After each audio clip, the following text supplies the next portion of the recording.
नमस्कार, आप देख रहे हैं सच से कनेक्शन डिजिटल। मैं हूं विशाल सक्सेना और आप देख रहे हैं मेरा खास कार्यक्रम। आज के वीडियो में बात करने वाले बड़ी खबर को लेकर, जहां पर आपको बता दें कि भारतवर्ष के लाखों गांव में से एक साधारण सा गांव था मनौना, जो आज विशेष पहचान के साथ मनौना धाम में परिवर्तित हो चुका है। इसी गांव में जन्म हुआ था परम पूज्य महंत श्री ओमेंद्र जी महाराज का। उनके विषय में कुछ भी उल्लेखित करने से पहले हम उनके पूर्वजों की शुरुआत करते हैं। बात उस समय की जब देश गुलामी की जंजीरों को तोड़कर नए स्वतंत्र भारत की यात्रा शुरू करने वाला था। उस समय मनौना में एक जमींदार रहते थे, श्री सूखा सिंह चौहान। आर्थिक रूप से जमींदार, लेकिन आम जनता के दिलों में एक पितामह जैसी जगह थी। जो उनके समय में बच्चे थे, वो आज 70-80 वर्ष के हो चुके हैं। उनसे जब हमारी बात हुई तो ऐसा लगा जैसे कल गुजरी कोई कहानी हो। शब्दों में वो ऊर्जा की सूरज भी शर्मा जाए। उन बुजुर्गों ने बताया कि जब कोई श्री सूखा सिंह चौहान जी को खेतों में अनाज चोरी करते हुए दिख जाता तो वो खुद अनजान बनकर आगे बढ़ जाते, ताकि चोरी करने वाले को शर्म महसूस ना हो। वो कहते थे कि किसी के बच्चे भूख से व्याकुल ना हो। उन्हीं के परिवार में 3 पुत्रों का जन्म हुआ, श्री सिपट्टर सिंह, श्री सोहन सिंह, श्री एब्रन सिंह। बड़े पुत्र मेधावी थे, सो उन्होंने पढ़ाई पूरी करके अध्यापक बनना उचित समझा। शिक्षा विभाग में प्रधानाध्यापक के पद से सेवानिवृत्त हुए। उनके बारे में मशहूर था कि वो अनुशासन प्रिय थे। आज भी उनके पढ़ाई हुए मनौना गांव के आसपास गांवों में पाए जाते, जो बहुत अच्छे पदों पर आसीन भी रहे। जब वो सेवानिवृत्त हुए तो उन्हें बतौर सेवानिवृत्त कुछ फंड मिला। आमतौर पर हर कोई फंड का इस्तेमाल भौतिक संपत्ति निर्माण कार्यों में करता है, लेकिन उन्होंने इसका इस्तेमाल देश के चारों कोनों में स्थित चारधाम यात्रा के रूप में किया और आत्मिक शांति को प्रमुख स्थान दिया। उनसे छोटे भाई श्री सोहन सिंह चौहान 20 वर्ष तक मनौना गांव के निर्विरोध जीवन की अंतिम अवस्था तक प्रधान रहे। कम पढ़े लिखे होने के बावजूद भी ईमानदारी और निर्णय क्षमता से अत्यधिक प्रभावित किया। सबसे छोटे भाई श्री एब्रन सिंह जी ने खेती की व्यवस्था को बहुत अच्छे से निभाया। दोनों बड़े भाइयों के हर आदेश को बहुत अच्छे से पालन किया। श्री सिपट्टर सिंह चौहान के 3 पुत्रों में सबसे छोटे थे श्री जितेंद्र सिंह चौहान और अजय चौहान, लेकिन आम जनमानस में नेताजी उपनाम से बहुत प्रसिद्ध थे। विभिन्न सहकारी समितियों के सभापति रहे, जिनकी कमी आज भी किसान महसूस करते हैं। अपनी फसल के लिए खरीदे गए खाद बीज को दूसरे किसानों के लिए बांट देने वाले सामाजिक व्यक्ति थे नेताजी। सभी राजनीतिक पार्टियों के नेता उनका बराबर सम्मान करते थे। वो कहते थे कि आपकी सफलता यह नहीं कि जीवित रहने पर कितने लोग आपके साथ हैं, बल्कि सफलता तब है कि जब आपकी मृत्यु हो तो आपकी अंतिम यात्रा में कितने लोग आपके पीछे हों। मनौना गांव के इतिहास में इतनी लंबी अंतिम यात्रा कभी नहीं हुई। मनौना गांव में सभी प्रमुख जातियां रहते हैं। सभी जातियों में समान प्रासंगिक सम्मान प्राप्त करने वाले श्री जितेंद्र सिंह चौहान और श्रीमती माया चौहान जी के परिवार में 7 अक्टूबर 1984 को जन्म हुआ ओमेंद्र सिंह चौहान का। अपने 6 भाई बहनों में चौथे स्थान को सुशोभित करने वाले श्री ओमेंद्र सिंह चौहान जी बचपन से नटखट प्रवृत्ति के रहे। कहते कि इस धरा पर कुछ मानसों का न जन्म सामान्य होता है और न मृत्यु और न जीवन, सब कुछ प्रभावशाली होता है। उसी प्रकार श्री ओमेंद्र जी के जीवन की एक घटना थी पुनर्जन्म की घटना। संक्षेप में बताने का प्रयास किया गया। बचपन में आप हवाई जहाज और हेलीकॉप्टर को देखकर रोने लग जाते थे। बच्चों का रोना एक असामान्य घटना थी, लेकिन आप रोने के साथ साथ कुछ बोलते भी थे। उनमें कुछ नामों का उच्चारण होता था। चूंकि आपके पिताजी उच्च शिक्षित थे, सो उन्होंने इस बात पर अध्ययन किया। उन्हें लगा कि पुनर्जन्म आधारित कुछ यादें जो कालांतर तक साथ हैं। उस समय पिताजी के बरेली में रहने वाले एक मित्र के यहाँ जर्मनी से एक परिवार भारत यात्रा पर आया। उस परिवार की इच्छा थी कि गांव में घूमकर भारतीय संस्कृति का साक्षात्कार करना, इसलिए वो परिवार पिताजी के साथ मनौना घूमने आ गया। उस परिवार ने खेत खलिहान, बाग बगीचे, गली मोहल्ले सब बहुत गहनता से घूमे और ढेर सारे फोटोग्राफ भी लिए। शाम को विदेशी परिवार घर के बाहर चबूतरे पर गांव के संभ्रांत लोगों के साथ बैठा हुआ था। तभी आसमान में हवाई जहाज की घटना की पुनरावृत्ति हुई। आपका व्यवहार रोने और कुछ नामों के साथ चिल्लाने का था। आपके परिवार के लिए तो यह दैनिक सामान्य घटना थी, लेकिन जर्मन परिवार अध्ययन में रुचि रखता था, इसलिए उसने आपसे ढेर सारे प्रश्न पूछ डाले और आप भी सब कुछ बताने लगे, चूंकि विषय रुचिकर था। इसलिए जर्मन परिवार आपके बताए अनुसार दिल्ली में गहनता से अध्ययन करने गए और आपकी पुनर्जन्म घटना बिल्कुल सत्य निकली। आप पुनर्जन्म से दिल्ली के एक बड़े व्यवसायी थे। 2 बच्चों का परिवार था, जो एक हेलीकॉप्टर दुर्घटना में मारे गए थे। वर्तमान जीवन यात्रा पर वापस आते तो बता दें कि आपकी प्रारंभिक शिक्षा गांव के प्राइमरी स्कूल में हुई। माध्यमिक शिक्षा भी गांव में हुई। विद्यालय में होने वाले सांस्कृतिक कार्यक्रम में आपको सरदार भगत सिंह, चंद्रशेखर, भगवान राम के भाई लक्ष्मण का किरदार निभाना आपको प्रिय लगता था। विद्यालय में एक बार स्वतंत्रता दिवस पर परशुराम लक्ष्मण संवाद का आयोजन हुआ, जिसमें आपने लक्ष्मण का अभिनय किया। जब आपने संवाद शुरू किया तो आपके रौद्र और आक्रामक रूप को देखकर बाकी किरदार निभा रहे आपके साथी मंच से नीचे उतर गए। 2 वर्ष आपने देश के प्रसिद्ध गुरुकुल कांगड़ी विश्वविद्यालय हरिद्वार में भी अध्ययन किया और अपने चरित्र के अनुरूप ख्याति प्राप्त की। इंटरमीडिएट आपने आंवला के प्रसिद्ध चाचन और इंटर कॉलेज से किया और हमेशा शिक्षकों के प्रिय रहे। बीएसएन बायो आपने बरेली के महाराजा अग्रसेन महाविद्यालय से पूर्ण की। परिवार की इच्छा के अनुसार आपने दिल्ली एनसीआर में अपने कुछ दिन सह व्यवसाय नौकरी भी की, लेकिन यह पक्ष आपके चरित्र के साथ समझौता था, न्याय नहीं। अतः जल्दी आप नौकरी छोड़कर सामाजिक यात्रा पर निकल पड़े। दिल्ली से लेकर गांव की सभी सामाजिक गतिविधियों एवं कार्यक्रमों का महत्वपूर्ण हिस्सा बनने लगे। एक प्रमुख संगठन का आपने निर्माण किया और उसके राष्ट्रीय अध्यक्ष रहते हुए दिल्ली के जंतर मंतर पर 1 महीने का सफल आमरण अनशन किया। लेकिन 2015 फरवरी का वो मनहूस समय भी आया जब आपके पिताजी अचानक हार्ट अटैक से आपको छोड़कर चले गए। क्योंकि आप पिताजी के सबसे करीब थे और पिताजी आपके चारित्रिक आदर्श भी थे, यह घटना बहुत कुछ बदल चुकी थी। आपका मन वैराग्य की तरफ मुड़ने लगा। आप भले ही बचपन से धार्मिक थे, लेकिन अब आपका मन पूजा पाठ साधना में बहुत ज़्यादा लगने लगा। देर रात्रि तक पूजा करना, फिर सुबह जल्दी उठकर पूजा करना आपकी दैनिक क्रिया बन चुका था। मित्रों के सुझाव से उनके साथ आप प्रत्येक महीने राजस्थान में खाटू नामक जगह पर स्थित श्री श्याम बाबा के मंदिर में दर्शन के लिए जाने लगे। साल 2020 में विश्वव्यापी महामारी कोरोना की शुरुआत हो चुकी थी। अब यात्राओं पर सरकार का प्रतिबंध लग चुका था। आप भी अब घर पर ही पूजा पाठ करने लगे, लेकिन आपको शांत वातावरण बहुत आकर्षित करता था, इसलिए आप अपने खेतों पर रहने लगे। कहाँ दिल्ली एनसीआर की चकाचौंध और कहाँ गांव के जंगल का अंधेरा, लेकिन उस अंधेरे में भी एक चमक थी। बाबा की साधना। कोरोना अपने चरम पर था। जन्म से ज़्यादा मृत्यु दर तेज थी। शमशान भूमि पर सबसे ज़्यादा करुण क्रंदन था। अपने भी पराये होने लगे थे। सरकार वैक्सीन निर्माण की घोषणा कर चुकी थी, लेकिन परीक्षण के लिए स्वस्थ जीवित व्यक्ति की आवश्यकता थी। आपने सामाजिक जिम्मेदारी को उच्च स्तरीय पहल की। आपने स्वयं जाकर उपजिलाधिकारी आंवला को वैक्सीन परीक्षण के लिए शरीर दान करने की लिखित संस्तुति प्रदान कर दी। मीडिया ने इस घटना को बहुत अच्छा स्थान दिया। आप निरंतर बाबा की साधना में लीन थे। 7 अक्टूबर 2020 को अपने बाबा श्याम के मंदिर निर्माण के लिए 4 बीघा भूमि दान कर दी। चूँकि 2021 का कोरोना विनाशकारी साबित हुआ, मंदिर निर्माण शिथिल ही रहा। 2022 का प्रारंभ हो चुका था। यह वर्ष आपके जीवन में इतिहासकारी होने वाला था, क्योंकि सब कुछ बाबा की इच्छा से चलने लगा था। होली पर्व से पूर्व का समय था। दिल्ली से एक परिवार मंदिर दर्शन एवं गांव में होली पर्व मनाने आया था।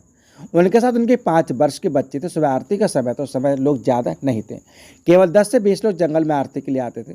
सभी आरती में सम्मिलित थे, लेकिन बच्ची के खेलते खेलते अस्थायी मंदिर के पीछे पानी के टैंक में गिर गई और तमाम प्रयासों के बावजूद टैंक से नहीं निकल सकी और मृत होकर तैरने लगी। जब आरती का समापन हुआ तो बच्ची की माँ उसे खोजने लगी। बच्ची की टैंक में स्थिति देखी तो माँ चीखने लगी। बच्चे को निकालकर मंदिर के सामने लाया गया तो सभी ने हर तरह से बच्ची को देखा, लेकिन बच्ची की सांस थम चुकी थी। जब आपसे निवेदन किया गया तो आपने एक सामान्य भक्त की तरह बाबा श्याम की प्रार्थना की, लेकिन आप सामान्य भक्त कहाँ थे? आप तो बाबा के प्रिय भक्त बन चुके थे। आपकी प्रार्थना स्वीकार हो चुकी थी। बाबा के शांत आदेश को आप समझ चुके थे और जैसे आपने बाबा श्याम के पवित्र जल के छींटे मारे, बच्चे में कंपन हुआ और वो रोने लगी। आपसे ज़्यादा बाबा प्रसन्न थे, क्योंकि उनके भक्त की लाश रह गई।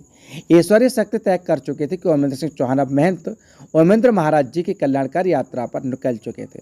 अब सब कुछ वही हो रहा था जो बाबा श्याम चाह रहे थे।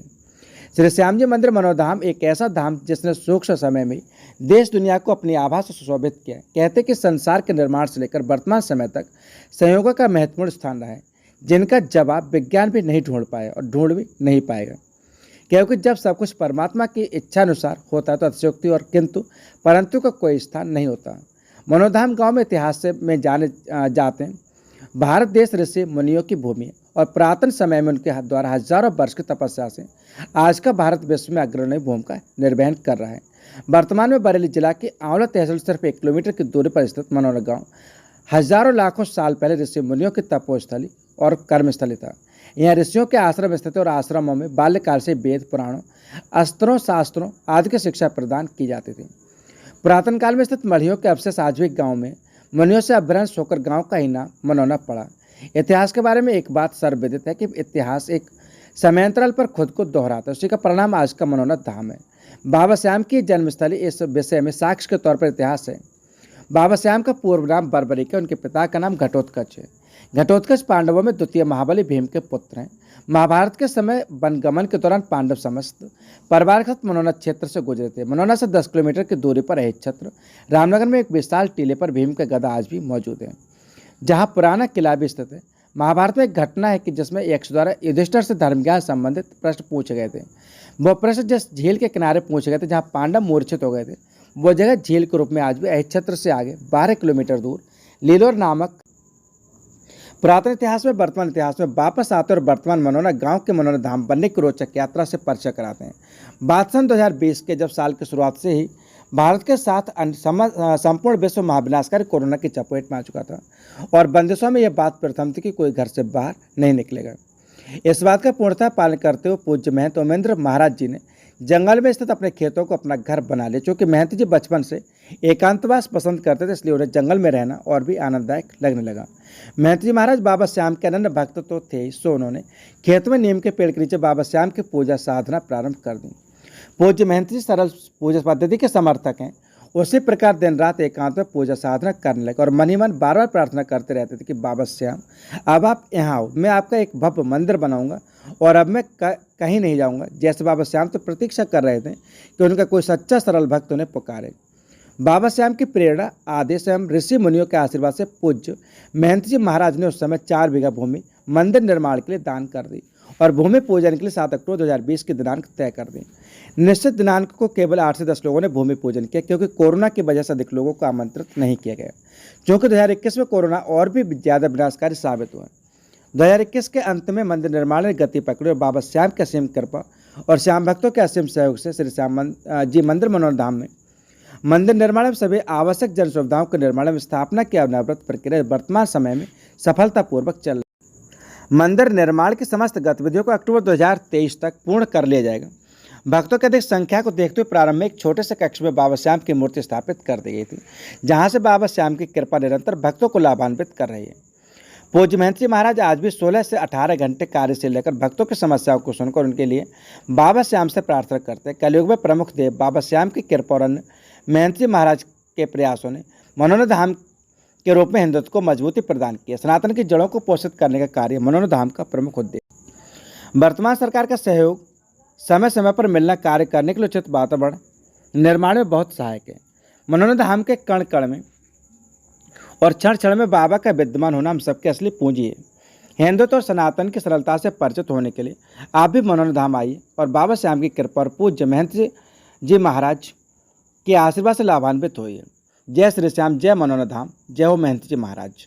नजर डालते मनोना धाम से जुड़ी कुछ अन्य बड़ी चीज़ों पर तो बता दें कि यहाँ की कुछ प्रमुख विशेषताएं हैं। नंबर 1, जंगल में स्थित होने के कारण से मंदिर का भौगोलिक वातावरण बेहद साफ शुद्ध है, जिससे आध्यात्मिक शांति के साथ साथ मानसिक और शारीरिक शांति भी प्राप्त होती है। नंबर 2, मंदिर पर संचालित सभी व्यवस्थाओं में पूज्य महंत जी महाराज द्वारा दैनिक अवलोकन होने से भक्तों को कोई असुविधा नहीं होती है। नंबर 3, कार्यशैली का केंद्रीकरण होने से संबंधित समस्त शक्तियाँ पूज्य महंत जी महाराज ने अपने हाथों में रखी, जिससे समस्त कार्य सुचारू एवं तीव्रता से चलते रहते हैं। नंबर 4, इस समय मंदिर की व्यवस्था 70 बीघा क्षेत्र से अधिक में संचालित हो रही है, जिनमें समयानुसार बढ़ाया जाता रहता है। भविष्य में 200 बीघा क्षेत्र में संचालित किया जाएगा। नंबर 5, विभिन्न मंदिरों पर पार्किंग संबंधी समस्याओं का अवलोकन करने के बाद मनोना धाम पर पार्किंग को पूर्णतः निःशुल्क रखा गया है और जिसमें लाइट, पंखा, मोबाइल चार्जिंग की व्यवस्था भी निःशुल्क है। नंबर 7, मंदिर दर्शन एवं पूज्य महंत जी महाराज से मिलना पूर्णतः निःशुल्क है। वीआईपी शैली को प्रतिबंधित रखा गया है। केवल सरकार या प्रशासन की आवश्यक सेवाओं जुड़े भक्तों को वरीयता प्रदान की गई है, जिनमें सेना, पुलिस, स्वास्थ्य सेवा या फिर डॉक्टर, एम्बुलेंस और प्रशासनिक अधिकारियों को छूट प्रदान की गई है। नंबर 8, मंदिर से जुड़े या फिर सेवा प्रदाता कोई भी सेवादार, पुजारी, व्यवस्थापक आपसे किसी भी सुविधा के लिए रुपए की मांग नहीं करते हैं। ऐसा होने पर निश्चित दंड का प्रावधान है, जिसमें उनकी सेवा समाप्त होना भी शामिल है। मंदिर निर्माण के लिए दान पूर्णतः स्वैच्छिक एवं आस्था के अनुसार रखा गया है। बाहर स्वरूप कोई भी सहयोग हम स्वीकार नहीं करते, न ही कोई रसीद या पर्ची काटते। मनोना धाम पूजा पद्धति में सरलता एवं निःशुल्कता का समर्थक है। नंबर 10, मनोना धाम पर चूंकि असाध्य बीमारियों से ग्रसित भक्तगण डॉक्टरों द्वारा मना करने पर अंतिम उम्मीद के रूप में आते हैं। अधिकांशतः ठीक होकर ही घर जाते हैं, लेकिन यदि धाम पर किसी की मृत्यु हो जाती है तो उनके परिवार के पास वाहन न होने की स्थिति में मनोना धाम द्वारा निःशुल्क वाहन व्यवस्था कराई जाती है।